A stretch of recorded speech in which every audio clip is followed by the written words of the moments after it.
In this episode, you'll learn 3 small shifts that can help you feel more aligned, more energized, and a little closer to your Ikigai, starting today.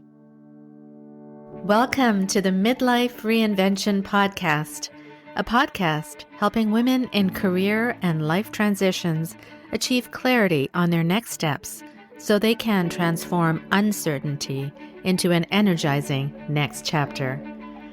I'm your host, Kavita Ahuja, and the founder of It's My Time Now Coaching.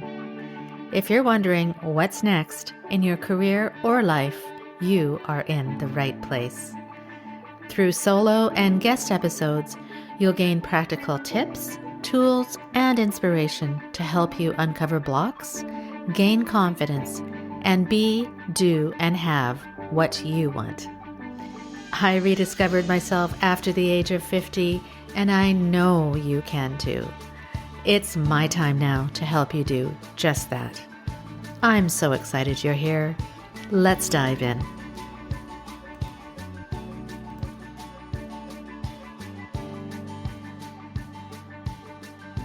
Hello, my friend, and welcome back to this week's mini episode of the Midlife Reinvention Podcast. If you listened to Monday's full episode, we explored Ikigai and how it has evolved for me and for my clients, and especially how it feels in your body when you're living in or out of alignment. Today, I want to take that conversation and right down into your everyday life, into the choices you make this week, into the tiny signals your energy gives you all day long. Because here's the truth, your energy always tells the story before your mind does. Ikigai isn't something you think your way into, you feel your way towards it. So here are 3 simple ways to begin moving closer to your Ikigai right now, guided by the energy shifts you experience every single day. The first thing is to notice your energy data. It never lies. What I mean by that is most of us are trained to override our energy. We push through. We distract ourselves. We say, it's fine, even when our body is whispering, no, it's not, or actually screaming otherwise. But when you move closer to your Ikigai, you will feel it. And when you're drifting away from it, you'll feel that too. So for the next 3 days, I want you to observe your energy with curiosity and not judgment. Ask yourself, where does my energy lift even slightly? When do I feel lighter or clearer or more myself? And where and when does my energy drop? When do I feel heavy or contracted or resentful? This is what we call energy data, and it's one of the most honest indicators of alignment. We call these different energy states anabolic and catabolic energy. Anabolic energy is creative and hopeful and expansive. This is when you feel capable and when ideas flow and time goes by. Catabolic energy, on the opposite end, is draining and tense and restrictive.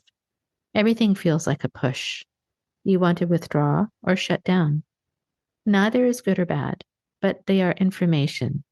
And that information points you towards your Ikigai or away from it.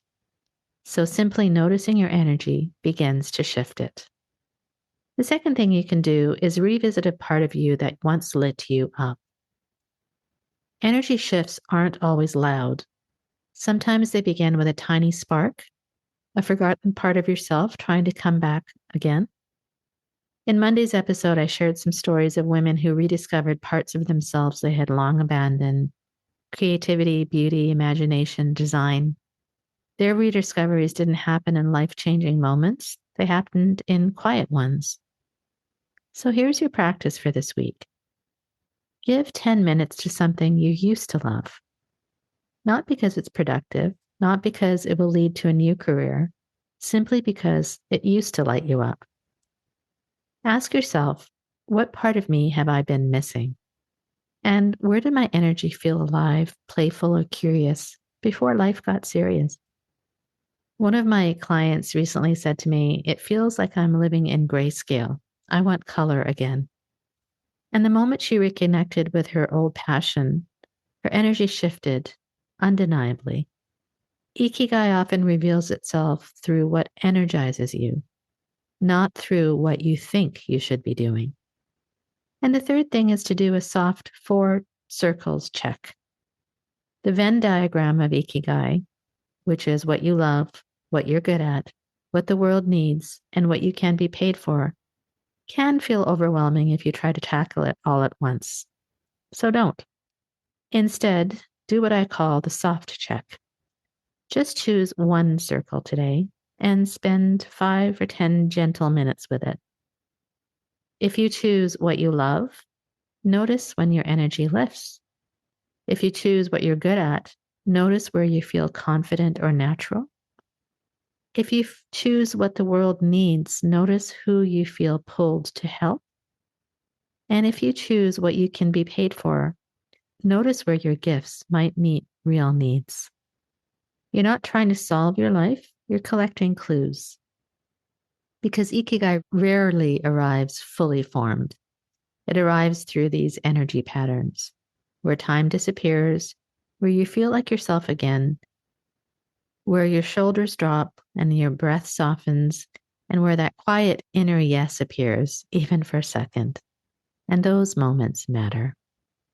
So if you're feeling tired or misaligned or unsure of your next chapter, you are not broken. Your energy is simply giving you information. Misalignment feels like contraction. Ikigai feels like expansion. And you don't have to leap into a new life to feel that shift. Sometimes the first step is as small as paying attention. So this week, I invite you to try one of these. Track your energy data, revisit a forgotten part of yourself, or do 1 soft circle in the Ikigai Venn diagram. Even the smallest shift towards alignment creates momentum. And if you want help exploring your Ikigai more deeply, the link to book an Ikigai discovery session is in the show notes.